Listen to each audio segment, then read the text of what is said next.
اللہ تعالیٰ کا لاکھ لاکھ شکر ہے جس نے ہمیں انسان بنایا، اس دنیا کی تمام نعمتیں ہمارے لیے پیدا کی۔ قرآن پاک میں ارشاد باری تعالیٰ ہے، خلق لکم ما فی الارض جمیعا، جو کچھ زمین میں ہے وہ سارے کا سارا اس نے تمہارے لیے بنایا۔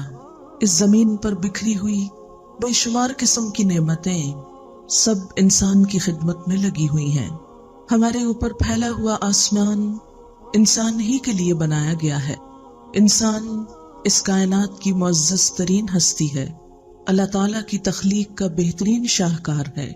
ہماری نگاہیں جو کچھ بھی دیکھتی ہیں ان میں سے کوئی بھی چیز ایسی نہیں جو خود بنی ہو، اس لیے کہ کوئی معمولی سے معمولی چیز بھی خود نہیں بنا کرتی۔ آپ کے سامنے رکھے ہوئے یہ پھول، ان کا بہترین اور خوشنما رنگ، یہ خود سے خود نہیں بنا، اسے کسی بنانے والے نے بنایا۔ کبھی ہم نے غور کیا کہ اتنا حسین امتزاج کہ ایک ہی شاخ جو نیچے سے ہری ہے، سبز پتے ہیں، یکایک اوپر پھول سرخ رنگ کا ہو گیا۔ یہ دو چیزوں کا امتزاج، ایک مٹی، ایک زمین، ایک پانی، ایک ہوا، ایک سورج، ایک فضا، ان سب میں خود بخود کیسے ہو گیا؟ یہ خود نہیں ہو سکتا۔